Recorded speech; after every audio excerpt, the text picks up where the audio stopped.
प्रगटे निजवाम हे जयवंत रहो सदा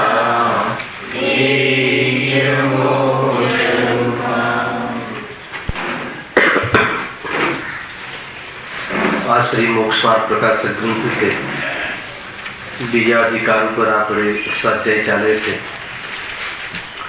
एमां मतिश्रुत अने अवधि ज्ञाननी पराधीन प्रवृत्ति ए टॉपिक पर आपणे स्वाध्याय चाले।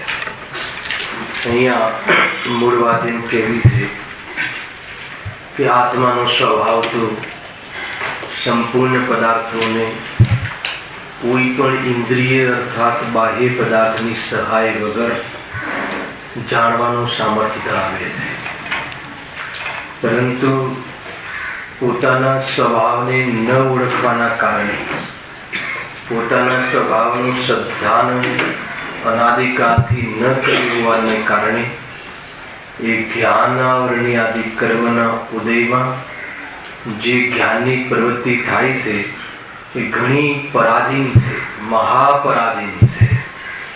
एम अहींया बतावीने ए अल्प पर्यायनो अभाव करी पूर्ण केवल ज्ञान प्रकट करवानो पुरुषार्थ करवानी प्रेरणा आपी छे। एमां सौप्रथम मति ज्ञाननी पराधीन प्रवृत्ति ની ચર્ચા ચાલે છે। તો મતિ જ્ઞાન કોને કહે છે કે જે જ્ઞાન इंद्रिय ने मन अवलंबन द्वारा प्रवृत्ति करतु होय ए ज्ञान ने मति ज्ञान कहे। हवे एमां जाणवुं तो ज्ञाननो स्वभाव छे, परंतु इंद्रियों ने मननो अवलंबन लईने जाणवुं ए जे पराधीनता छे ए ज्ञाननी तत्समयनी योग्यतानो विभाव छे। आ मूल बात समजवी। शुं कहूं मति ज्ञान की शू परिभाषा है कि जे ज्ञान इंद्रिय ने मनना अवलंबन द्वारा जानवानी प्रवृत्ति करे ए ज्ञान ने मति ज्ञान कहे छे। हवे एमां जे जाणवुं थाय छे ए तो आत्मानो स्वभाव छे, ए पर्यायमां पण जाणवुं अवलंबन लईने जे थाय छे એવું જાણવું થાય છે, એ રીતે જે જાણવું થાય છે એ તે જ્ઞાનનું તે સમયનું પરાધીનપણું છે। અને પરાધીન પ્રવૃત્તિ એ આત્માની શોભા નથી, ખરેખર તો ડાયરેક્ટ આત્માના પ્રદેશોથી સ્વરૂપમાં રમતા રહી અને આત્માનો જાણવાનો સ્વભાવ છે। તો મતિ જ્ઞાન સંબંધી જાણવાની પરાધીન પ્રવૃત્તિની ચર્ચા આપણે પેજ નંબર 36 થી શરૂઆત થાય છે અને 37 પેજ ઉપર આપણે વિષય તે આવ્યા હતા। જો એમાં ઘણી બધી વાતો આવી ગઈ કે ઇન્દ્રિયનું માધ્યમ હોય એટલે ઇન્દ્રિયોમાં ગરબડ થાય તો પદાર્થનું જાણવું નથી થતું, અર્થાત તો ઓછું જાણવું થાય છે, અર્થાત તો અન્યથા જાણવું થાય છે। એટલે એવી પરાધીનતા છે। એમાં કોનો વાંક છે? इंद्रियों में गड़बड़ थी जाए, पापना उदय में आंख में मोतियो अर्थात तो आंख फूटी जाए एवी जातिनी परिस्थिति थाय तो ए वखते जे जाणवुं ए आंख संबंधी पदार्थों जाणवुं थतुं नथी, अर्थात तो अन्यथा जाणवुं थाय छे। आंख में कोई मोतियो आवी जाए तो झांखुं जाणवुं थाय छे, तो एमां कोनो दोष छे? स्वाभाविक है, आंखनो दोष है। बराबर है कि नहीं? स्वाभाविक है कि नहीं? एमां भूल कोनी? आंखनी कि ज्ञाननी? तो के एमां ज्ञाननी भूल है, ज्ञाननी पराधीनता से। ज्ञाननो एवो स्वभाव छे नहीं कि आंख होय अने जाणे, परंतु ज्ञान ने अर्थात तो आत्माए ज्ञायकनी दृष्टि करी न होवाना कारणे एनो ज्ञाननो एवी कोटीनो विकास केवल ज्ञाननो विकास थयो नथी, जेथी करीने आवी जातिनी प्रवृत्ति अहींया जोवा मळे छे। ए वात अहींया आवी हती। एना पछी इंद्रियो संबंधी पराधीनता, पछी बाह्य द्रव्य क्षेत्र काल भाव द्वारा पराधीनता। बाह्य द्रव्योमां पण आड़े आवी जाय है तो पण ए ज्ञान ए संबंधी थतुं नथी। द्रव्य संबंधी, क्षेत्र संबंधी, दूरवर्ती, समीपवर्ती, काल संबंधी। हमणां બરાબર જાણવામાં આવે, કોઈ વાત બરાબર ધારણામાં આવી જાય, થોડા કાળ પર્યંત ધારણામાંથી નીકળી પણ જાય, એટલે કાળ સંબંધી પણ દોષ એમાં પરાધીનતા છે. એના પછી ભાવ સંબંધી, તથાપી જ્ઞાન જાણવું એ સ્વયં ભાવ છે, છતાં આત્માના એ ભાવ લઈએ, રાગાદી ભાવ, વિશેષ રાગ હોય તો બુદ્ધિ બેર મારી જાય છે. વિશેષ ક્રોધાદી ભાવોના કાળમાં બુદ્ધિ કંઠિત, બુદ્ધિ અને જ્ઞાન કુંઠિત થઈ જાય છે. નિર્ણય લેવાને યોગ્ય રહેતું નથી. જોઈ લીધું જીવનમાં વિશેષ ક્રોધાદી રૂપ પરિણામ થાય તો એમાં જ્ઞાનની ભૂલ છે કે કોઈ ભૂલ છે?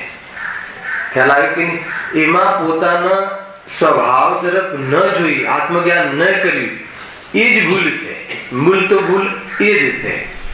એવું પરાધીન એ છે, એ રીતે છે. જો એના પછી એમ કહ્યું કે ઇન્દ્રિયો દ્વારા તો એક બીજો એમાં ટોપિક આવી ગયો હતો કે ઇન્દ્રિયના માધ્યમથી તો ઉદ્ગલ પદાર્થોનો જ બોધ થાય છે, અને મન દ્વારા રૂપી અરૂપી બંને પદાર્થોનો બોધ થાય છે. અહીંયા સુધી આપણો વિષય આવ્યો હતો.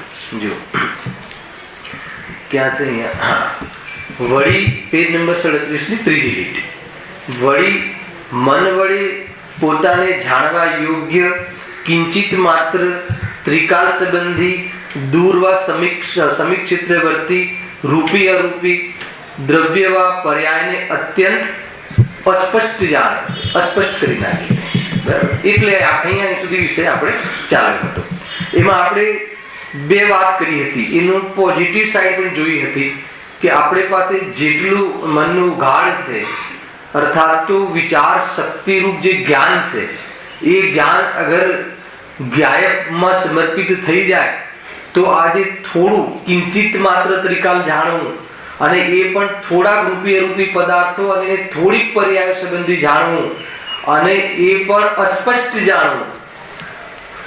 ખ્યાલ આવે? એ જે પરાધીનતા છે, એ જે વિકાર છે, રોગ છે, એ દૂર થઈ શકે છે એ જ જ્ઞાન દ્વારા. આપણે ગઈ જે લાસ્ટ જે આપણું સ્વાધ્યાય થયું એમાં એનો પોઝિટિવ પક્ષ જોયો હતો, તથાપી અહીંયા તો નેગેટિવ પક્ષ બતાવો છે. એ જ્ઞાન મન દ્વારા થતું જે જ્ઞાન છે, મનના માધ્યમથી, ઇન્દ્રિયના માધ્યમથી તો માત્ર રૂપી પદાર્થોનું જાણવું થાય છે કે જેનું આપણે આત્મકલ્યાણ માટે કોઈ પ્રયોજન નથી. ખ્યાલ આવે કે નહીં? સંસારમાં તો જાણવું પ્રયોજન છે કે નહીં? તો આપણે સંસારમાં ક્યાં રહેવું છે? સમજો શું કેવું થાય છે. એટલે મતિ જ્ઞાન છે ને, જે જયારે 144મી ગાથા આદિ આવશે સંસારમાં તમારે કે મતિ જ્ઞાનને સમેટીને આવે છે ને, એ બધું આવે છે. હે 144 ગાથા છે. તો કેમ કે પાંચ ઇન્દ્રિયમાં જે પાંચ ઇન્દ્રિયના માધ્યમથી જે જ્ઞાન પ્રવર્તન કરે છે, એના નિમિત્તથી, એના માધ્યમથી તો માત્ર પૂદગલ દ્રવ્યનું જ્ઞાન થાય છે, અને આત્મકલ્યાણ માટે પૂરી પૂદગલ દ્રવ્યનું અવેરનેસ પણ નથી, જરૂર નથી. આત્મકલ્યાણ માટે કોને જાણવું જોઈએ? આત્માને, સ્વયંને. સ્વયંને જાણીને શું કરવું જોઈએ? એનું શ્રદ્ધાન કરવું જોઈએ, અને શ્રદ્ધાન જ્ઞાન કરીને શું કરવું જોઈએ? એમાં સ્થિર થવું જોઈએ. એનાથી શું થશે? મોહરાગ દ્વેષનો અભાવ થઈ જશે. એનાથી શું થઈ જશે? સંપૂર્ણ અલ્પતાનો અર્થાત પરાધીનપણાનો નાશ થઈ જશે. એનાથી શું થઈ જશે? મોક્ષને પ્રાપ્ત થઈ જશે. એનાથી શું લાભ થશે? અનંત કાળ સુધી આનંદનો ભોગ થશે. આજે આ જીવનું ચેપ્ટર. ખ્યાલ આવે? એટલા માટે પરસંબંધી જે મતિ જ્ઞાનની જે પાંચ ઇન્દ્રિયના માધ્યમથી પૂદગલ, અને એ બી પર પ્લસ પૂદગલ, પર સંબંધી પદાર્થોમાં પ્રવૃત્તિ થાય છે કે એનાથી આત્માને કોઈ પ્રયોજનની સિદ્ધિ થતી નથી. ખ્યાલ આવે છે? કયા પ્રયોજનની સિદ્ધિ? શું પ્રયોજન છે આપણું? સુખી થવું. સુખી થવા માટે એ પૂદગલનું જાણવું જરૂરી નથી, જરા પણ જરૂરી નથી. ખ્યાલ આવે? પૂદગલ જેમાં જણાય છે એ જ્ઞાયકને પ્રસિદ્ધ કરતું જ્ઞાન, એનાથી અભેદ થાય તો આત્માનુભૂતિ થાય. એ સિવાય બીજો કોઈ ઉપાય નથી. એમ અહીંયા કહે જો. હા, હવે આનો નેગેટિવ સાઈડ. વળી મન વડે પોતાને જાણવા યોગ્ય, કોની વાત છે અહીંયા? મતિ જ્ઞાન. મતિ જ્ઞાન મન વડે જે જાણવાની પ્રવૃત્તિ કરે છે, તો એક તો પોતાને જાણવા યોગ્ય અર્થાત એ સમયે જ્ઞાનની જેટલી યોગ્યતા હોય એ સંબંધિત પદાર્થોનું જ્ઞાન થાય. એક યોગ્ય કિંચિત માત્ર ત્રિકાળ સંબંધી. કિંચિત માત્ર એટલે અહીંયા થોડું લેવું, હે ને, થોડું ત્રિકાળ સંબંધી. આના પરથી મેં પોઝિટિવ પોઈન્ટ એ બતાવ્યો હતો કે થોડું પણ વર્તમાનમાં થોડું પણ ત્રિકાળ જાણવાની યોગ્યતા છે, એ જ સંપૂર્ણ ત્રિકાળ જાણવાની યોગ્યતા પ્રગટ થાય છે. એટલે જ ગુરુદેવ કહે છે કે મતિ શુદ્ધ જ્ઞાનમાં કેવલ જ્ઞાનનો અંશ છે. ખ્યાલ આવે કે નહીં? પણ મન દ્વારા પ્રવર્તતું જ્ઞાન, મન દ્વારા પ્રવર્તતું નથી. એ વર્તમાન એવી જેની પ્રવૃત્તિ છે એ જ્ઞાનમાં તો વર્તમાનમાં પણ એવી યોગ્યતા નથી. એવો કયો જીવ છે આટલા બેઠા છે માં? બધા આપણે સંઘની પંચેન્દ્રિય છે, મન દ્વારા પ્રવર્તન કરી શકીએ છીએ. મન દ્વારા પ્રવર્તતું જ્ઞાન એટલે શુભરાગમાં નથી જવાનું. મન દ્વારા પ્રવર્તતું એટલે વિવેકશીલ થવાનું યોગ્યતા, સ્વપરનું ભેદ જ્ઞાન કરી શકે એવી પાત્રતા, સત્ય અસત્યનો વિવેક પ્રગટાવી શકે એવી યોગ્યતા જ્ઞાનમાં, એ જેની પાસે મન રૂપ પ્રવર્તતું જ્ઞાન છે એ જ્ઞાનમાં એવી સામર્થ્ય. હવે એ પ્રમાણે વિવેક ન કરે તો એ તો એનો પોતાનો દોષ છે, અને એમાં કોઈ કર્મનો કે કોઈ બાહ્ય દ્રવ્યનો દોષ નથી. શરીર અને હું બે જુદા છું, શરીર સાથે મારે કોઈ સંબંધ નથી એવો નિર્ણય કરવા માટે હું સ્વતંત્ર છું. એવી શ્રદ્ધા કરવા માટે, એવું જ્ઞાન કરવા માટે મારું જ્ઞાન સ્વતંત્ર છે. એમાં કોણ નડે છે? કોઈ નડતું નથી. એમ અહીંયા કહે જો, છતાં પણ અહીંયા માઇનસ સાઈડ એ બતાવે છે કે વળી મન વડે પોતાને જાણવા યોગ્ય કિંચિત માત્ર ત્રિકાળ સંબંધી દૂર વા સમીપ ક્ષેત્રવર્તી, થોડાક દૂરના કે થોડાક સમીપવર્તી રૂપી અરૂપી દ્રવ્ય વા પર્યાયને અત્યંત અસ્પષ્ટ જાણે છે. એટલે મન દ્વારા જાણવું અસ્પષ્ટ જાણવું થાય છે. એમ અહીંયા કહે છે. તો એમાં એ આપણી શોભા નથી. મનના અવલંબન દ્વારા માનો કોઈ પદાર્થ આપણે અત્યારે આંખના માધ્યમથી જોયું, બરાબર છે, આંખના માધ્યમથી જોયો અને પછી થોડા કાળ પછી એ જ પદાર્થનું જ્ઞાન કરીએ છીએ, એમાં કોણ માધ્યમ બને છે? હે ને, અહીંયા આપણે મંદિરથી આવું મેં અહીંયા જોઈ લીધું, બહુ સફેદ કલરનો આ માર્બલ નાખ્યો છે, બહુ સરસ, આંખના માધ્યમથી જ્ઞાન થયું. હવે હું ક્યાંક ઘરે ગયો અર્થાત તો 2-4 મહિના પછી મને આ સંબંધી જ્ઞાન થવાનો વિકલ્પ આવ્યો કે કેવું હતું ત્યાં મંદિરમાં, કેવો આરસ હતો. તો એ સફેદ કલરનો આરસ હતો, એ જે જ્ઞાન થયું એમાં કોણ અવલંબન થયું? મનનું અવલંબન. આ પ્રવૃત્તિ બતાવે છે. પણ જેવું સફેદ છે એવું સફેદ એ વખતે નહીં જણાય, અને આંખના માધ્યમથી પણ આ જેવું એકચ્યુઅલ સફેદ છે, જે સર્વજ્ઞના જ્ઞાનમાં જેનું એકચ્યુઅલ સફેદ છે એવું જ્ઞાન અત્યારે નથી થતું, સ્પષ્ટ નથી થતું. અને ઇન્દ્રિયોમાં ખામી આવી જાય તો એનાથી પણ અસ્પષ્ટ જણાય. ઇન્દ્રિય સુરક્ષિત હોય, નિરોગી હોય તો પણ એના માધ્યમથી જાણવાનું જ્ઞાન અસ્પષ્ટ છે, સંપૂર્ણ જ્ઞાન અસ્પષ્ટ છે. એ ખ્યાલ આવે છે? સાપેક્ષ કથન છે. મોતિયો થયો હોય અને જેવું અસ્પષ્ટ છે એવું મોતિયા વગરની આંખ સંબંધી જ્ઞાન થવું સ્પષ્ટ છે, સાપેક્ષ. પરંતુ જેવી વસ્તુ છે એવું જ્ઞાન ખ્યાલ આવે કે બદલાતું રહેશે. તમને હમણાં થોડુંક ઓછું સફેદ લાગશે, પછી તો એકદમ દૂધ જેવું લાગશે. તો જેવું છે એવું જ્ઞાન નથી થતું આપણને. ખ્યાલ આવે? તો એ અસ્પષ્ટ જ્ઞાન, તો એ પરાધીનતા છે.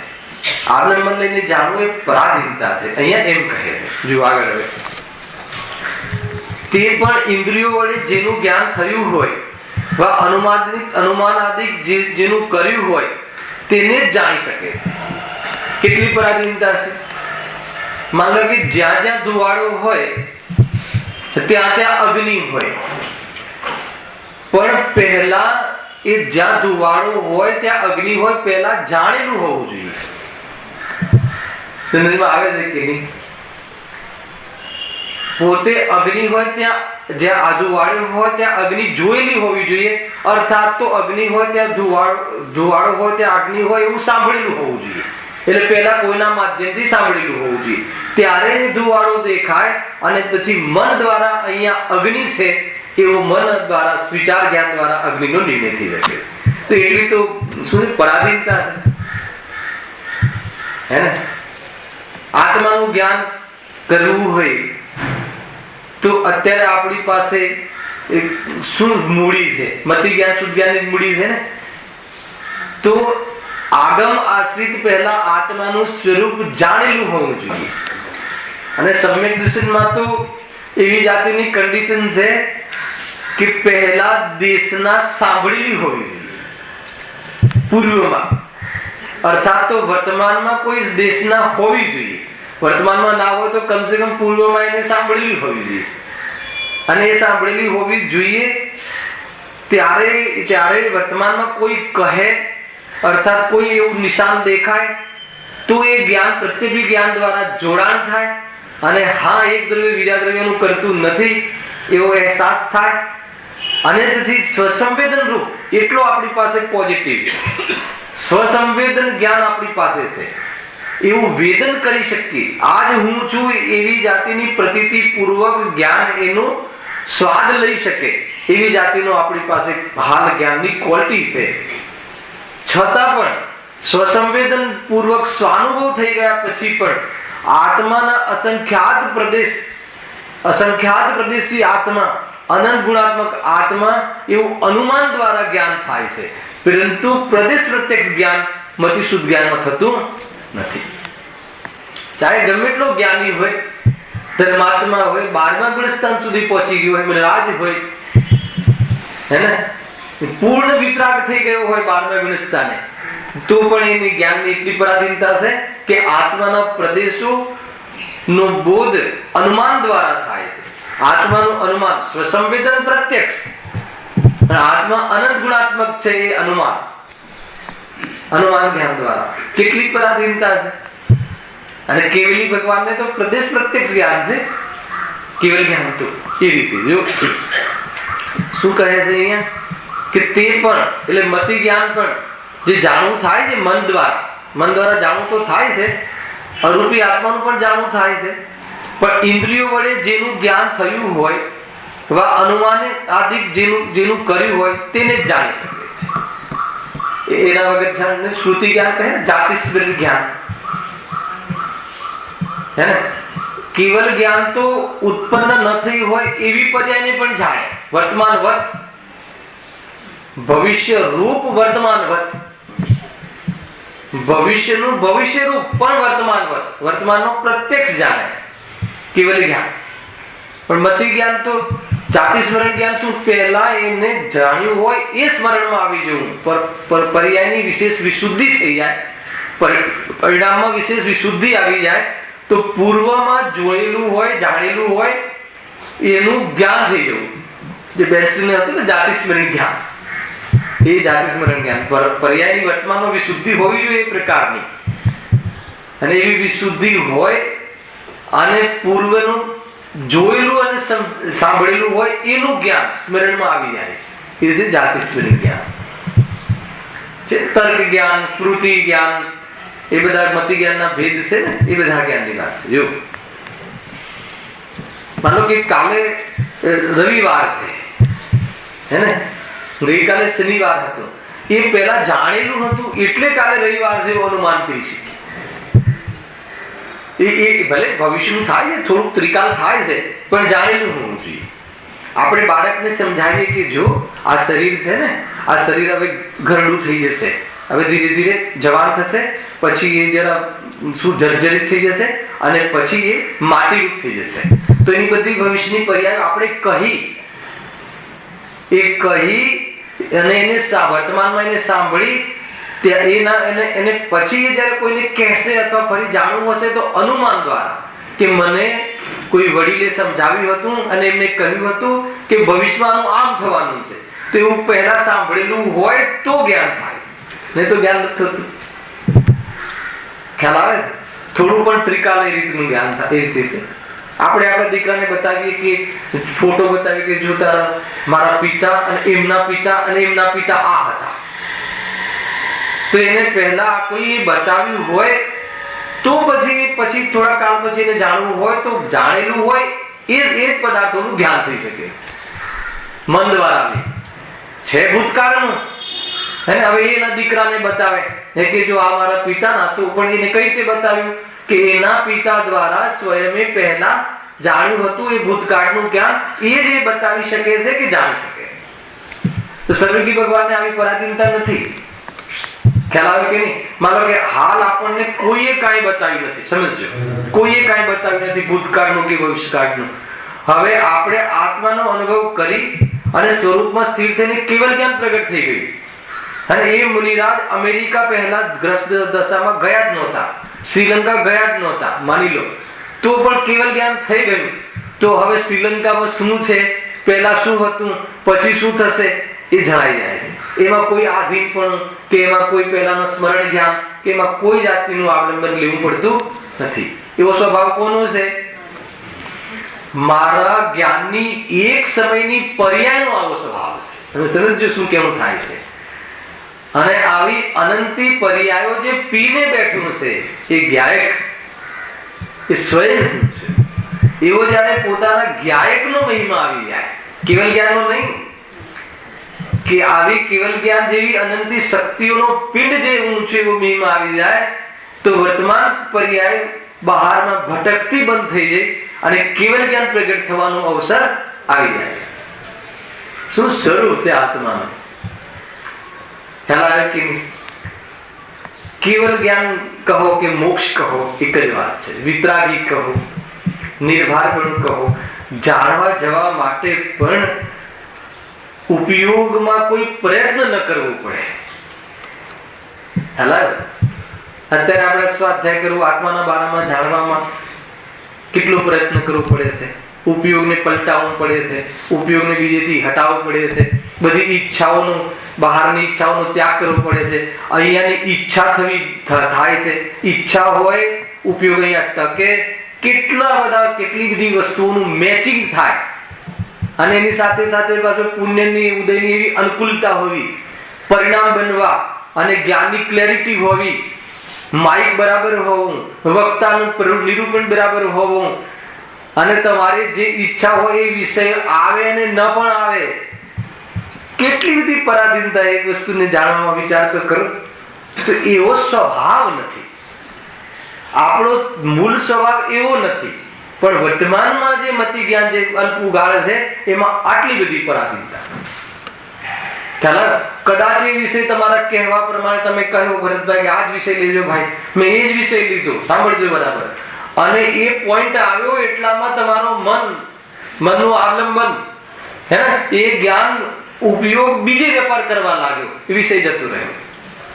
બને છે કે નથી બનતું? એટલી પરાધીનતા છે. અરે એ વિષય આવ્યો, ધ્યાન પણ રાખ્યું, પણ એટલામાં કોઈ જોરદાર અહીંયા અવાજ થયો, તો એ મન સંબંધી જે જ્ઞાનનો ઉપયોગ હતો એ વેપાર કોણે અવાજ કર્યો? કોઈ પડી ગયું કે શું, વાગ્યું હશે કે શું, ઉપયોગ ત્યાં વેપાર કરવા લાગ્યો. જે સાંભળવું હતું એ કેટલી પરાધીનતા છે, અહીંયા એ સિદ્ધ કરવું છે. તો એ બતાવીને શું બતાવવું છે? આવા પરાધીન જ્ઞાનનું અભિમાન શું કરવું? એક. અને આવા પરાધીન જ્ઞાનનો અભાવ કરી અને પૂર્ણ જ્ઞાન, કેવલ જ્ઞાન પ્રગટ થઈ શકે છે, એનો પુરુષાર્થ કરવો જોઈએ. આ બે માટે અહીંયા બતાવે. જીનવાડીમાં દોષ પણ એનો નિકાલ કરવા માટે બતાવે છે, ડિપ્રેશન માટે નહીં. અને ગુણ આશ્રય કરવા માટે બતાવે છે. આ બધા બેઝિક છે, લોજિક છે. આ બધા ન્યાય તમારે સમજવા જોઈએ, હે ને? એ રીતે જો કઈ એનો અર્થ એવું નથી કે આ વર્તમાન જ્ઞાન પર દ્વેષ કરવાની જરૂર નથી. અમારું તો ફૂટેલું જ્ઞાન છે, અલ્પ જ્ઞાન છે, એમ નહીં. અરે આ જ જ્ઞાન અગર તું સહી જગા પર લગાવી દે તો વર્તમાન પર્યાય જે છે એ પૂર્ણ રીતે પ્રગટ થઈ જશે. વાત એ છે. એટલે એકદમ પછી સક્ષમ જ્ઞાન ને કઈ એકદમ એને કોઈ દ્વેષ કરવાની વાત નથી અહીંયા. એનું સ્વરૂપ એવું છે, એનું સ્વરૂપ જાણવું જોઈએ કે આ સ્વરૂપ છે. એ સ્વરૂપની બહાર કોઈ વિચાર કરવાની શક્તિ કરવી જ ના જોઈએ. ક્ષરક્ષમની તાકાત એટલી છે, વર્તમાનની યુક્તતા એટલી છે. આ જાણીને જીવો પ્રત્યે આપણી પર્યાદૃષ્ટિ છૂટી જાય. કોઈ ઓછું જાણતો, કોઈ વધારે જાણતું હોય તો એવા ભેદ મટી જાય. ક્યાં મટી જાય? દ્રષ્ટિમાં. કેમ કે દ્રષ્ટિમાં તો પૂર્ણ સ્વભાવ વસાવો છે. અરે અને એનું જ્ઞાન જરૂર થાય કે આને ઓછું જ્ઞાન થાય છે, ઓછી ખબર પડે છે, આને વધારે ખબર પડે છે. જ્ઞાન તો બધું જાણી લે, પણ આ જે છે એ પરાધીન વર્તમાન પર્યાયની યોગ્યતા છે. આ ત્રિકાલ સ્વભાવ નથી, આ ક્ષણિક યોગ્યતા છે. એમ એને દ્રષ્ટિમાં ક્ષણિક યોગ્યતા આવતી નથી અને ત્રિકાલ યોગ્યતા અથવા ત્રિકાલ શક્તિ એની દૃષ્ટિમાં વસે છે. એટલે ક્ષણિક પર્યાયોનું જ્ઞાન માત્ર થાય છે, ક્ષણિક પર્યાયના આધાર ઉપર રાગ દ્વેષ કરતો નથી. એને શું કહેવાય કે ક્ષણિક પર્યાયનો જ્ઞાતા દ્રષ્ટા. હે ને, ગુરુદેવની ભાષામાં પર્યાયનો પણ જ્ઞાતા દ્રષ્ટા, રાગનો પણ જ્ઞાતા દ્રષ્ટા, અલ્પતાનો પણ જ્ઞાતા દ્રષ્ટા. જેને જ્ઞાયની દૃષ્ટિ હોય છે એને એનો જ્ઞાતા દ્રષ્ટા થાય. કેટલું અંતર કરીએ, કોઈ બધા ભેદ, આ વિદ્વાન સારા, આ વિદ્વાન આને ઓછી ખબર પડે, આને વધારે ખબર પડે. અરે એ તો સ્વરૂપ છે. એ ક્ષયક્ષમ જ્ઞાનની વર્તમાન તાત્કાલિક યોગ્યતામાં આવી ક્ષણિક યોગ્યતાઓ બને છે.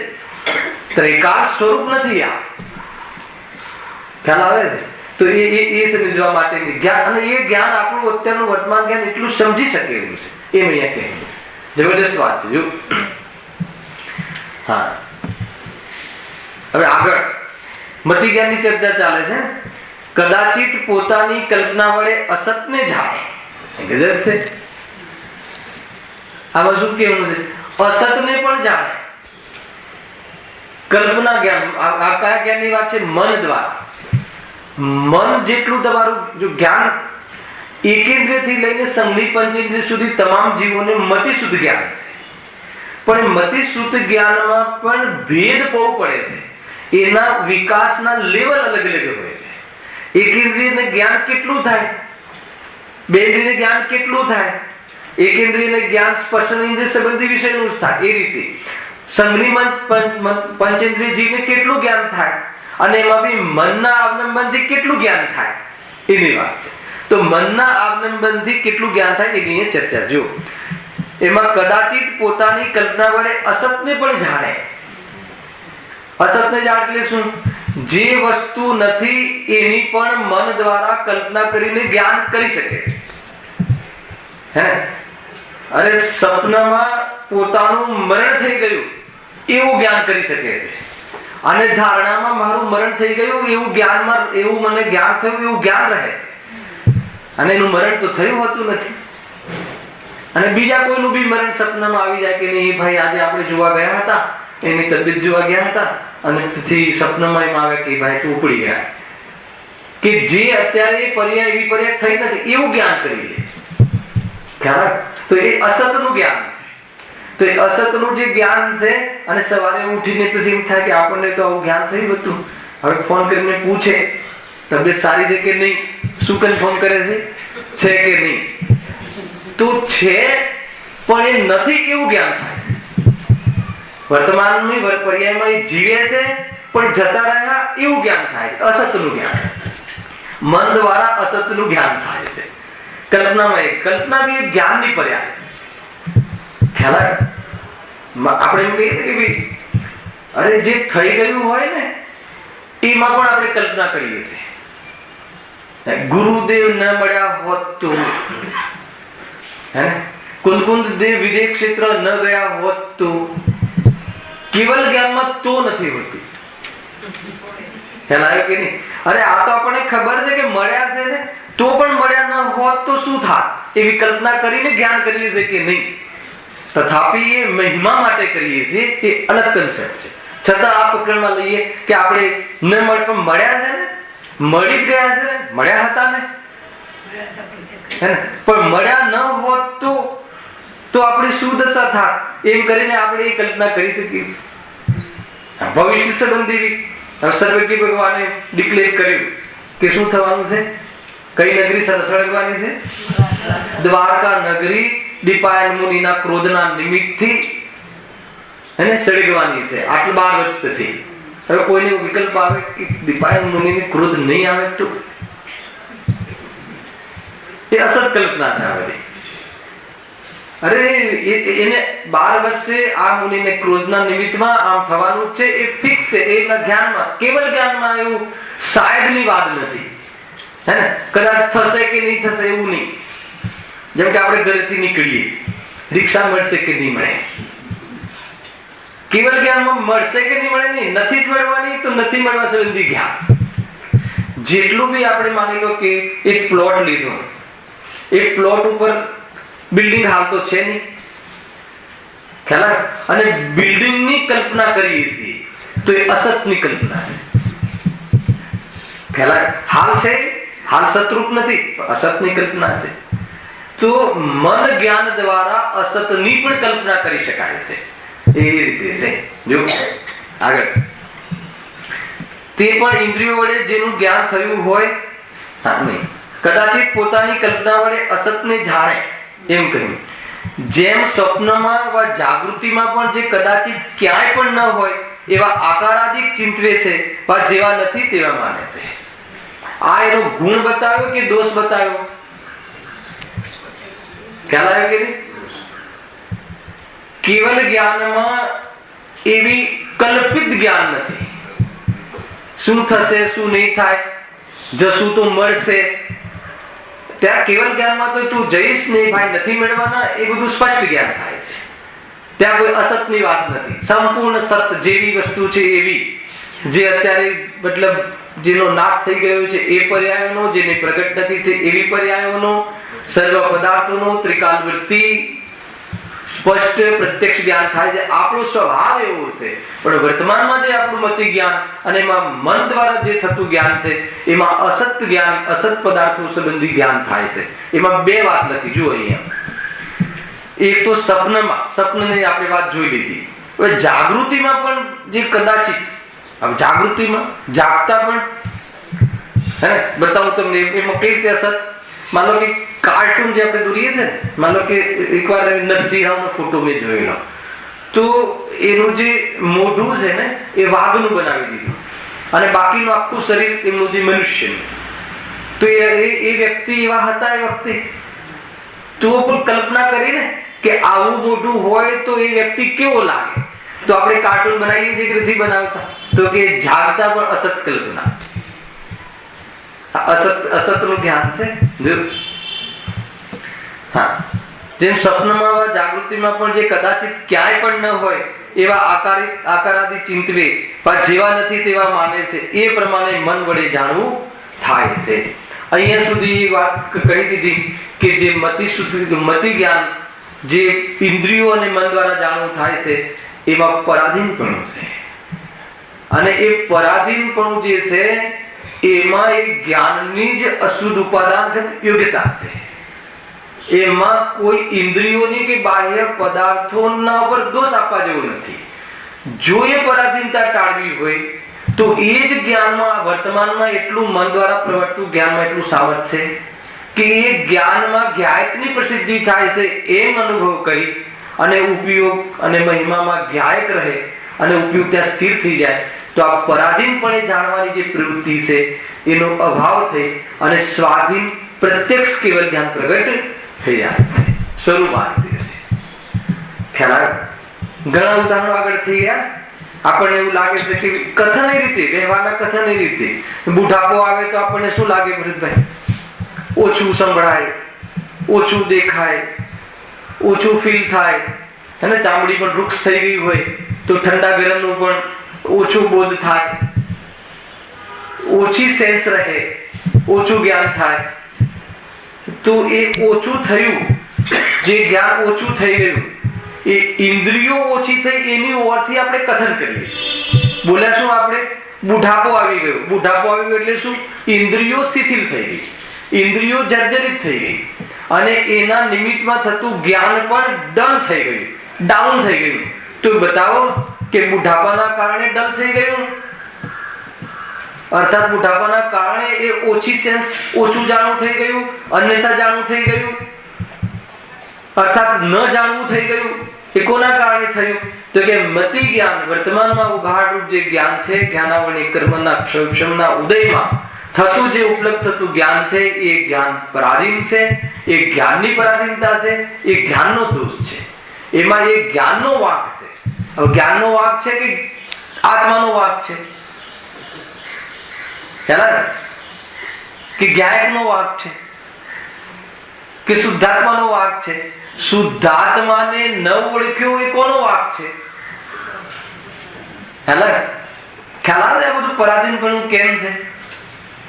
અરે આજે પણ સંઘની પંચેન્દ્રિયપણું પ્રાપ્ત થયું છે, વર્તમાન મન સંબંધી જ્ઞાનની એવી યોગ્યતા થઈ છે કે શુદ્ધ જ્ઞાન દ્વારા અગર જીનવાણીના માધ્યમથી સાત તત્વોનો વિચાર કરી અને આત્મ તત્વને અગર ઉપલબ્ધ ન કર્યું, એ જ્ઞાનનો સદુપયોગ ન કર્યો, તો જ્ઞાનને એવો અપરાધ કર્યો કે પોતાને ન ઓળખ્યો એવો અપરાધ કર્યો, તો એ જ્ઞાન એટલું પરાધીન થઈ જવા વાળું છે.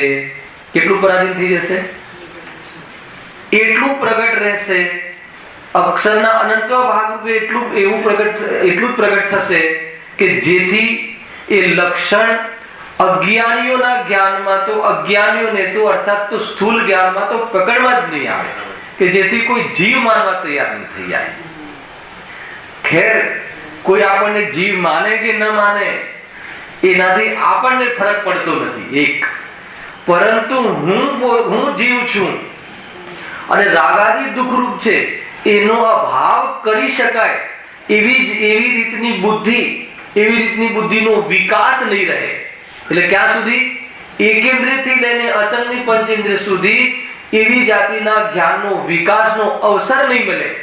એટલે આ દુઃખ દૂર કરવાનો અવસર જે અત્યારે આપણા જ્ઞાનને, અત્યારે આપણી બુદ્ધિને, બૌદ્ધિક વિકાસને જે પ્રાપ્ત થયું છે એ પ્રાપ્ત નહીં થાય. ખ્યાલમાં આવે છે? તો શું કરવું? વેપાર કરવો કે ન કરવો? કોણ કરે? આવે છે બહુ ઊંચી વાત છે. જેના માટે જીવન મળ્યું છે એ સંબંધી તો જીવ વિચાર જ કરતું નથી. સ્વરૂપ કેટલું. અને ગઈકાલે માત્ર ચોથો અધિકાર ચાલે છે અષ્ટાધિકારમાં, રાત્રિમાં. એમાં એમ લખ્યું ને, સંસાર આદિ દુઃખોને દૂર કરવા શું કરવું? મિથ્યા દર્શન આદિનું સેવન ન કરવું. અને આખી રાત મને ગુંજ રહી એ કથનની, પૂરું પ્રવચન એના પર કર્યું. દુઃખી ન થવું હોય તો શું કરવું? મિથ્યા દર્શન આદિનું સેવન ન કરવું. કેટલી સુંદર વાત છે. આ પરાધીન જ્ઞાનને દૂર કરવું હોય તો શું કરવું? જે પૂર્ણ જ્ઞાયક છે એનો અનુભવ કરવો, પરાધીન જ્ઞાનની દૃષ્ટિ છોડવી. દીકરો ન માનતો, હવે એક બાયફર્કેશન લઈએ, થોડોક ટેસ્ટ અહીંયા પણ લઈ લઈએ. મિથ્યા દર્શન આદિનું સેવન ન કરવું એનું ભાવાસર. માન લો કે સંસારના દુઃખો, સંસારમાં શું દુઃખ છે બધાને? આ છોકરો માનતો નથી, આ વસ્તુ મને મળતી નથી, બહારમાં અનુકૂળતા મળતી નથી. ખ્યાલ આવે? આ દુઃખ છે. દુઃખ તો એક જ પ્રકારનું હોય, આકુલતા જ લક્ષણ છે દુઃખનું, પણ અનેક નિમિત્તોના આધારથી દુઃખમાં પણ ભેદ કરીને બતાવવામાં આવે છે. છેદન, ભેદન, ભૂખ, પ્યાસ, એ બધા એક જ પ્રકારનું દુઃખ હોય, કરોડપતિને પણ અને ગરીબને પણ. પરંતુ એ જે છે એ બધા દુઃખને દૂર કરવાનો ઉપાય શું છે? મિથ્યા દર્શન આદિનું સેવન ન કરવું. છોકરો માનતો નથી, અને બહુ જ આકુલતા થાય છે, તો શું કરવું? દીકરો મારો છે જ નહીં એ નક્કી કરવું. અને દરેક દ્રવ્ય પોતાનું કાર્ય કરવા માટે સમર્થ છે, એ કાર્ય થઈ રહ્યું એ નક્કી કરવું. બોલો, આ નક્કી કરવા માટે, આવી શ્રદ્ધા કરવા માટે દીકરો નડે તમને? કોઈ નડે? કર્મ નડે છે? અંતરંગ પરિણતિમાં આવી શ્રદ્ધા કરવા માટે કોણ નડે છે? એવું નક્કી થઈ જાય તો શું થાય? એને મનાવડાવવાનો આગ્રહ છૂટી જાય. એને મનાવડાવવાનો આગ્રહ છૂટી જાય તો શું થાય? એ સંબંધી આકુળતા મટી જાય. એ સંબંધી આકુળતા મટી જાય તો શું થાય? ઉપયોગની બરબાદી મટી જાય. તો ઉપયોગ શું કરે? કે સ્વરૂપમાં સ્થિર રહે. એનું નામ સ્થિર રહે. એને શું કહેવાય? નિરાકુળતા કહેવાય. એને સુખ કહેવાય. કેટલું સરળ છે. સુખી તો કેટલું સરળ છે ધનેશભાઈ, કેટલું સરળ છે. એ છે એમ. એટલે આ બધા ટોપિકમાં પંડિત ટોડરમલજી એક આપણને હિન્ટ આપે છે. અહીંયા તો પરાધીનપણું બતાવીને એ બતાવે છે કે તારો આવો સ્વભાવ નથી. તારો સ્વભાવ તો ઇન્દ્રિય ના હોય તો પણ જાણવાનો છે. એમ નહીં, તારો સ્વભાવ તો ઇન્દ્રિય વગર જાણવાનો છે. હોય ના હોય તો એ મજબૂરી નહીં. ઇન્દ્રિય વગર, ઇન્દ્રિયો હોય તો પણ ઇન્દ્રિય વગર જાણવાનો સ્વભાવ છે. પ્રૂફ છે કે નહીં? પ્રૂફ છે કે નહીં? અર્યન દશા હે ને, એ જ ભવે. એ બાળક આપણી જેમ તો જન્મ લે છે, ઔદારિક શરીર હોય છે, આપણી જેમ જ મનુષ્ય જીવન હોય છે, નર જીવન હોય છે. સિદ્ધ અવસ્થાનું અંતિમ કઈ દશા હોય તો એ જ હોય ને, મનુષ્ય. અને એ બી નર હોય છે, પુરુષ હોય છે.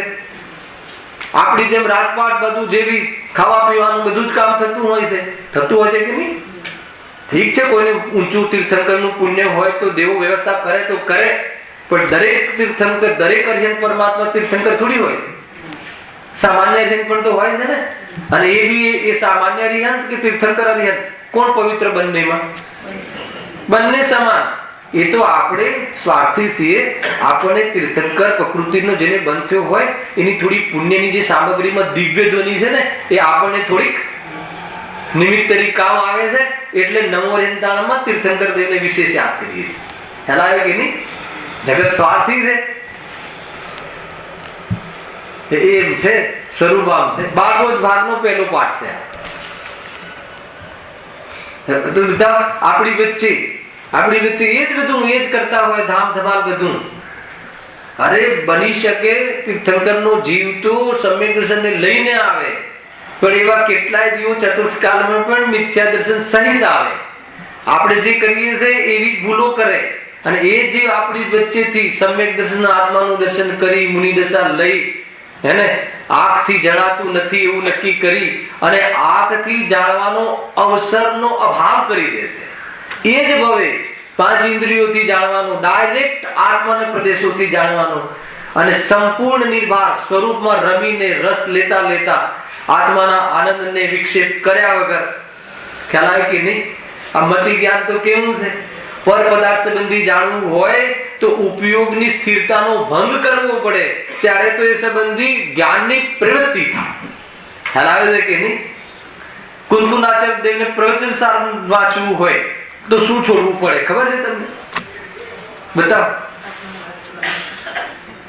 કુનકુનાચાર્ય દેવને એમની જ લખેલી 80મી ગાથા અહીંયા વાંચવી હોય, એ સંબંધી જ્ઞાન કરવું હોય, એ સંબંધી ફરીથી જાણવું હોય, ચાહે શાસ્ત્ર ના હોય, મન દ્વારા જાણવું હોય, વિચારમાં શું લખ્યું હતું એમ જાણવું હોય, તો સાનો ત્યાગ કરવો પડે ખબર છે?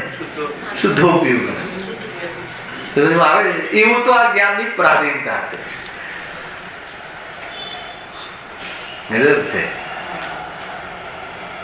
એ સ્વરૂપ સમજવા જેવું છે. અને પણ એમને વિચાર કરવો હોય, જયારે કેમ ના આવે? શુદ્ધ ઉપયોગમાં રહી જાય તો એમ થઈ જાય. આ પ્રવચન સાર માનો કે એમને જયારે અનુભૂત સમયસાર લખ્યો, પ્રવચન સાર લખ્યો, તો એ વખતે તો એ અનુભૂતિ તો થઈ ગયેલી હતી ને. તો પછી લખતા હતા એ વખતે શુદ્ધ ઉપયોગ હતો? હા, તો શુદ્ધ ઉપયોગ હતો? નતો ને. તો શુદ્ધ ઉપયોગ છૂટ્યો ને. શુદ્ધ ઉપયોગ છૂટ્યો, પ્રવચન સાર લખવાની સજા દેવગતિ મળી, વિતરાગતાની હાનિ થઈ. સમજો, 3 ચોકડી કસાયના અભાવની વિતરાગતાની હાનિ થઈ.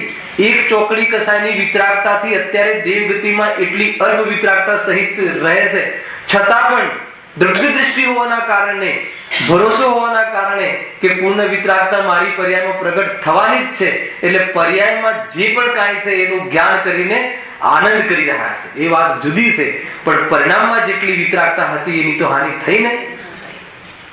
મુનિ દશામાં તો 3 ચોકડીના ભાવની વિતરાગતા હતી, અત્યારે 1 ચોકડીના ભાવની વિતરાગતા છે. તો અંતર પડ્યું ને. એ સજા કેમ થઈ? એ ફળ કેમ આવ્યું? સમયસાર લખ્યું એટલે આવ્યું. ગજબ છે. એટલે આવ્યું, સમયસાર લખવાનો ભાવ આવ્યો એટલે આવ્યું. જ્ઞાનીઓને સ્વર્ગોમાં જવું પડે એ પણ સજા લાગે છે, છતાં પણ દ્રવ્ય દૃષ્ટિ હોવાના કારણે, સ્વર્ગથી ભિન્ન ભગવાન આત્માનો અનુભવ કરતા હોવાના કારણે ત્યાં પણ પોતાનામાં રહે. એ વાત જુદી છે દ્રષ્ટિ અપેક્ષા. પણ જેટલી ઉપલબ્ધિ થવાની હતી એ ઉપલબ્ધિથી તો હાલ વંચિત છે એટલું નહીં, એ ઉપલબ્ધિનો પુરુષાર્થ થવાની વર્તમાન પર્યાયમાં હાલ યોગ્યતા નથી ત્યાં ગુરુદેવને પણ ખ્યાલ આવે છે કે નહીં? મોક્ષનું કારણ મુનિ દશા, અને મુનિ દશાને યોગ્ય પુરુષાર્થ થઈ શકે એવી પર્યાયની યોગ્યતા દેવગતિમાં હોતી નથી, સંયમ ધારણ કરી શકે એવી. બધા નુકસાન છે કે ફાયદો છે? પોતાની પરિણતિમાં વિતરાગતાનો વિકાસ ન થવો એ જ્ઞાનીઓને નુકસાન લાગે છે. જ્ઞાનીઓને નુકસાન કયું લાગે છે? બે ચાર વધારે ઓર્ડર મળી જાય એ રીતે આપણા પર ઘટાડો, અને સ્વાધ્યાયી આત્માથી જીવને બહારમાં ઘણો ઉદય આવે, અનુકૂળતાનો પણ પ્રતિકૂળતાનો પણ જે બી આવે, અને વર્તમાનમાં રાગાંશ ખુલ્લો છે એટલે એને એવું લાગે છે કે મારો સ્વાધ્યાય આદિનો ક્રમ જે છે એમાં ભંગ થશે, એ એને નુકસાન લાગે આત્માથી નહીં. પણ કેવું ગજબ છે, ઓર્ડરો વધારે મળી જાય અને નુકસાન લાગે. કઈ જાતિની બુદ્ધિ છે આ? બહારમાં બધું ઘણું કામ, બધા ઓર્ડરો મળી જાય, પ્રોફિટેબલ ઓર્ડર મળી જાય, તો આત્માથી નુકસાન લાગે છે. નીતિનભાઈ શું આધાર છે? રાગાંશ ખુલ્લો છે, સમજો. દોષ નથી આવતો ઓર્ડર પર, રાગ તાજો છે, બહારમાં એની અનુકૂળતા મળે છે, તો એને ખ્યાલ છે કે આ રાગ અહીંયા ઝૂકવાનો છે, એમાં ઉપયોગની બરબાદી થવાની છે, એટલા લેવલની બરબાદી થવાની છે કે આત્માની અનુભૂતિના અવસરનું નિમિત્ત જે સ્વાધ્યાય છે એમાં પણ કટોતી આવવાની છે, તો એને ખેદ થાય છે. શું મતલબ? લોજિક છે. દરેક ખ્યાલ આવે છે? એની આ બધી દ્રષ્ટિની વાત છે. અંદર એની દ્રષ્ટિ કેળવાય છે, એને બહારમાં કસાય અને કસાયના નિમિત્તો તરફનું લગાવ તૂટે છે. કસાય છે, કસાયનું પ્રવૃત્તિ પણ છે, પણ લગાવમાં કંઈક હાનિ આવી રહી છે કે નહીં, મારું કાર્ય થંભી જાય એવો અવસર આવ્યો છે. એને એવું નથી લાગતું કે મને અનુકૂળતા મળી, નહીં, બહુ બરાબર કમાઈ લેશું, બરાબર બધું વ્યવસ્થા થઈ જશે, અને પછી પ્રવચનમાં જઈશ, અને પછી સ્વાધ્યાય કરી અને આત્મદર્શન કરીશ. એને ક્યારે પણ એનું પછી પૂરું નહીં થાય, નિયમ છે. અને એ વખતે જ એને ખેદ લાગશે કે અરે મારા રાગ ક્યાંથી અશુદ્ધ ઉપાદાનથી જોયું એને કે મને એટલો રાગ બાકી છે, અને બહારમાં એવી જાતિની સામગ્રી ઉપલબ્ધ થઈ છે, એટલે અહીંયા હું ચોંટવાનો છું, સ્વાભાવિક છે, અને એનાથી મારું આ નુકસાન થવાનું છે. એવો જયારે એને ખેદ વર્તાય છે, એવો જીવ એવા અવસરમાં પણ ત્યાં બેસીને અર્થાત તો ટાઈમ કાઢીને પણ તત્વચિંતન કરી લે છે. હલાવે કે નહીં? કેમ કે એનો અંદરનો જે લગાવ છે, મોહની મંદતા, ઉપાદેય બુદ્ધિમાં હાનિ આવી ગઈ છે. બહારમાં એ જીવોના માટે ઉદયગત પરિસ્થિતિ કહી, એટલે જ્ઞાનીઓને કર્મનો ઉદય કહ્યો. અજ્ઞાનીને તો શું ઉદય? સ્વયં ચાહે છે બધું. હલાવે. અને અજ્ઞાનીમાં પણ આત્માથી જીવ હોય તો એનો અંદરમાં જે સમ્યક સન્મુખની જે પરિણતિ છે એ જોર કરી રહી છે, એટલે એમાં એનો લગાવ નથી હોતો. 2 મિનિટ વધે, 3 મિનિટ વધે, અંદરમાં એવો ખુશ થાય અજ્ઞાની. અરે તને ખબર છે કે શું વધ્યું? લક્ષ્મી અને અધિકાર વધતા શું વધ્યું તે તો કહો. શું વધ્યું? બોલો.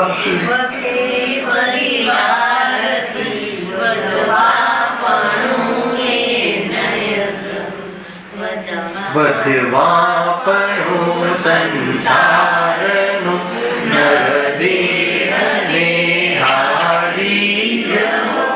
વધવાપણું સંસારનું, એને એવું લાગ્યું કે નરદેહને હારી જવા જેવું છે. અધિકાર વધ્યો, કુટુંબ વધ્યું. હે હા,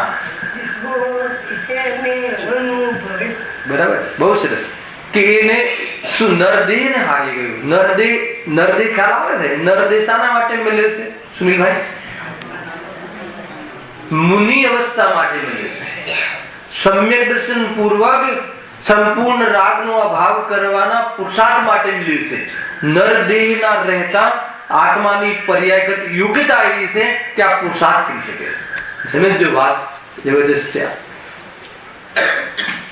એ છે. ખેર, આ તો વાત આવી ગઈ ત્યાં, આ બી સમજવા જેવા પ્રસંગો છે. એટલે અહીંયા દોષ પણ બતાવે છે ને, જ્ઞાની ધર્માત્માને કરુણા છે કે ભાઈ તું દોષને દોષ તરીકે પહેલા માન, પછી દોષના ભાવનો ક્રમ આવે. આપણે દોષને ગુણ તરીકે માનીએ તો આ ભાવ કરવાનો પુરુષાર્થ કરીએ? થાય નહીં, કરે નહીં. શું કામ કરે? એટલા માટે અહીંયા આ દોષનું નિરૂપણ એટલા માટે કર્યું છે. બીજા અધિકાર, ત્રીજા અધિકાર, ચોથા અધિકાર, સાતમા અધિકાર સુધી સૂક્ષ્મ ભૂલો પણ હે.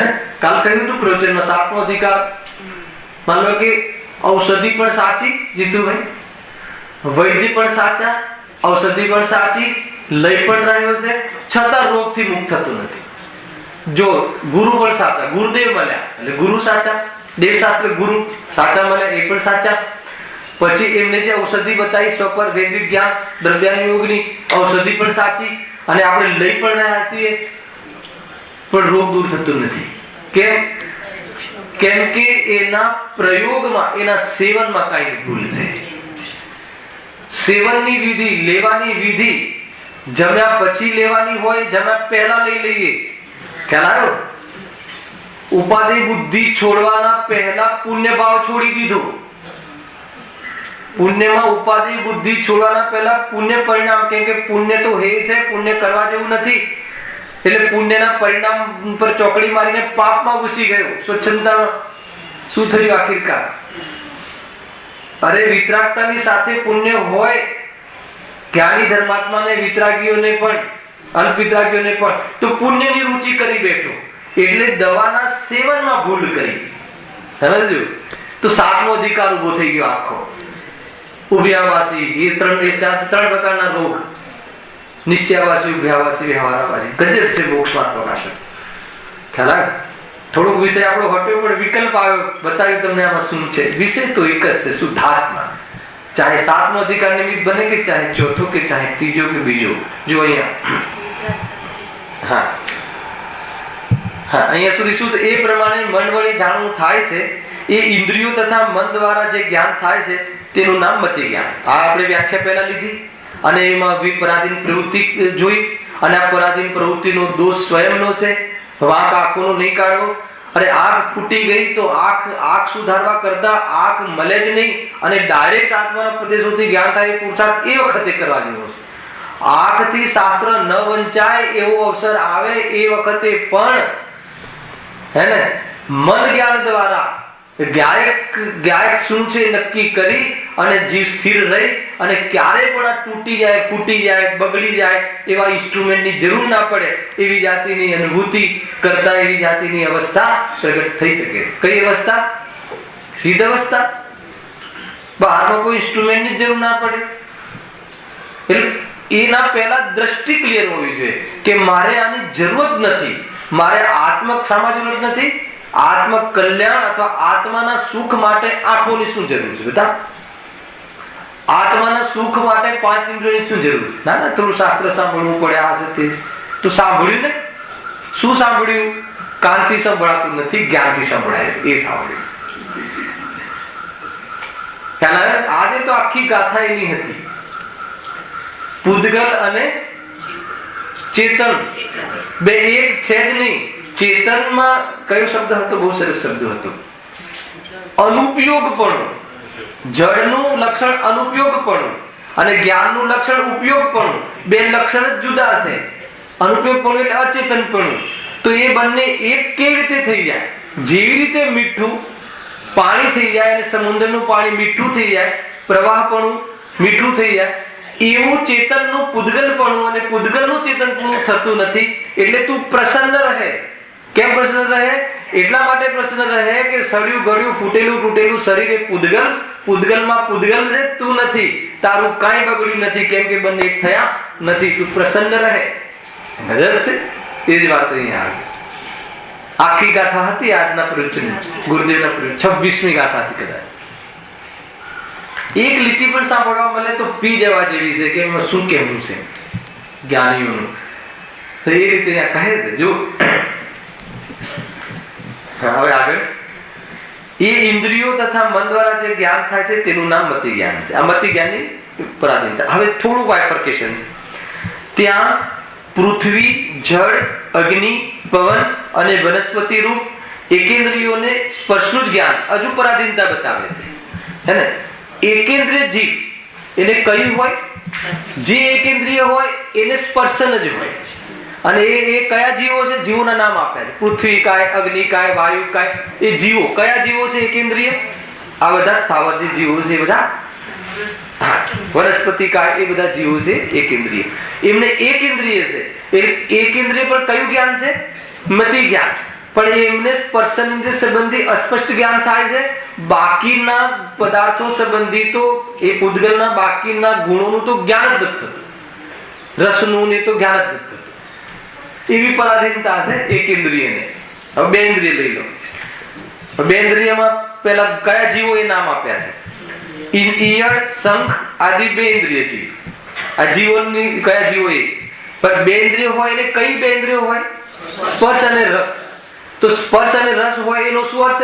કે સ્પર્શન ઇન્દ્રિયના વિષયોનો બોધ અને રસના ઇન્દ્રિયના વિષયનો બોધ કરી શકે.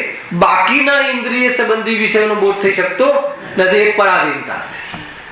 એ રીતે ત્રણ ઇન્દ્રિય. ત્રણ ઇન્દ્રિય કયા જીવો છે? કીડી, મકોડા આદિ તે ઇન્દ્રિય જીવોને સ્પર્શ, ત્રણ ઇન્દ્રિય હોય ને ત્રણ ઇન્દ્રિય હોય ને કઈ જ ત્રણ હોય? સ્પર્શ, રસ ને ગંધ. એનો શું અર્થ લેવો?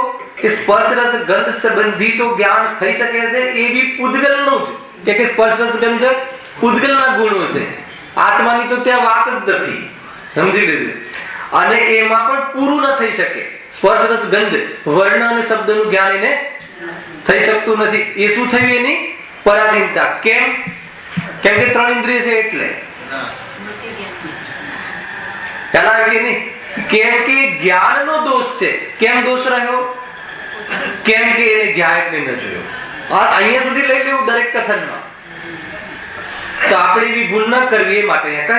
જો હવે ચાર ઇન્દ્રિય, ભમરો, માખી અને પતંગ આદિ ચૌરેન્દ્રિય, ચાર ઇન્દ્રિય જીવોના નામ આપ્યા. ચાર ઇન્દ્રિય કયા જીવો છે એ સ્વામી બતાવે એના. અને ચાર ઇન્દ્રિય હોય તો કઈ હોય? સ્પર્શ, રસ, ગંધ અને વર્ણ. પણ શબ્દ સંબંધી જ્ઞાન નથી શકે. પછી પાંચ ઇન્દ્રિય જુઓ, તથા મચ્છ, ગાય, કબૂતર આદિ તિર્યંચ એ છે ને. હા. તથા મનુષ્ય, દેવ, નારકી આદિ પંચેન્દ્રિય જીવોને સ્પર્શ, રસ, ગંધ, વર્ણ અને શબ્દનું જ્ઞાન થાય છે. વળી તિર્યંચોમાં તો કઈ સંગ નહીં. આપણે બધા પંચેન્દ્રિય, ગાય આદિ પંચેન્દ્રિય, સાપ આદિ પંચેન્દ્રિય. પણ એવા કેટલાક એવા સાપ, કેટલાક દેડકા, કેટલાક એવા તિર્યંચોમાં મનુષ્ય તો નિયમથી સંગની પંચેન્દ્રિય, પણ તિર્યંચોમાં મન વગરના પણ જીવો કે જે શબ્દ તો સાંભળી શકે, સમજજો, પણ શબ્દનો ભાવ ના સમજી શકે.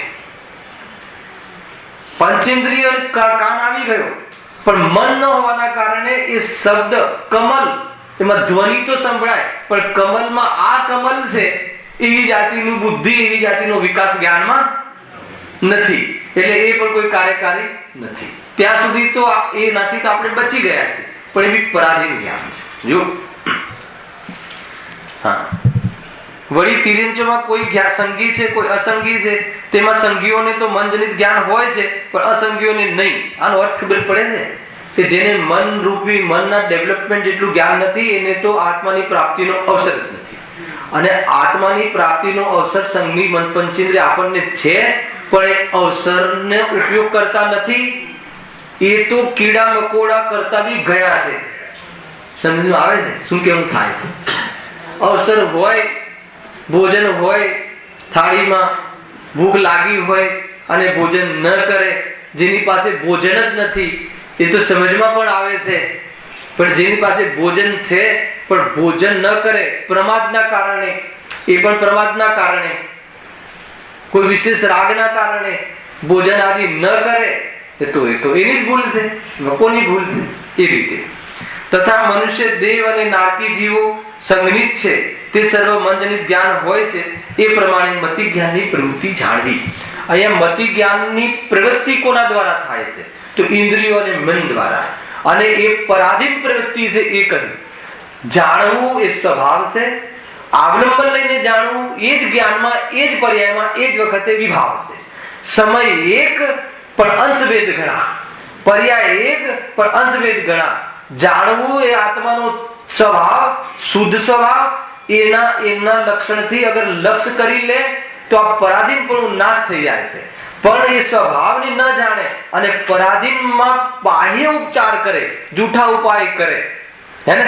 બહારનો જૂઠા ઉપાય શું કરે? લીલા ઘાસ પર ચાલીએ તો આંખ બરાબર થઈ જાય, આમ કરીએ તો કાન બરાબર થઈ જાય, અભક્ષ દવાઓ લે, હે ને? કોઈ પણ વિવેક વગર બાહ્યમાં ઉપચાર કરે, ફરી પાપ કરે, તો એને એ જ્ઞાનનો ઉગાડ થઈ શકે, એટલો વિચાર કરી શકે એવી જ્ઞાનની પ્રાપ્તિ પણ થવી સંભવ થતી નથી. ખ્યાલ આવે છે કે નહીં? શું કહ્યું અંતમાં? કે બાજી આપણા હાથમાં છે. એને અશુદ્ધ ઉપાદાનનો પરાધીનતાનો ખ્યાલ આવી જાય, પરાધીન મટાડવાનો ઉપાયનો ખ્યાલ આવી જાય, તો હવે કોની પાસે જવાનું રહ્યું? બે વસ્તુ પોતાની પાસે છે, નક્કી આપણે કરવાનું છે, બાકી કાંઈ. સહેજાનંદી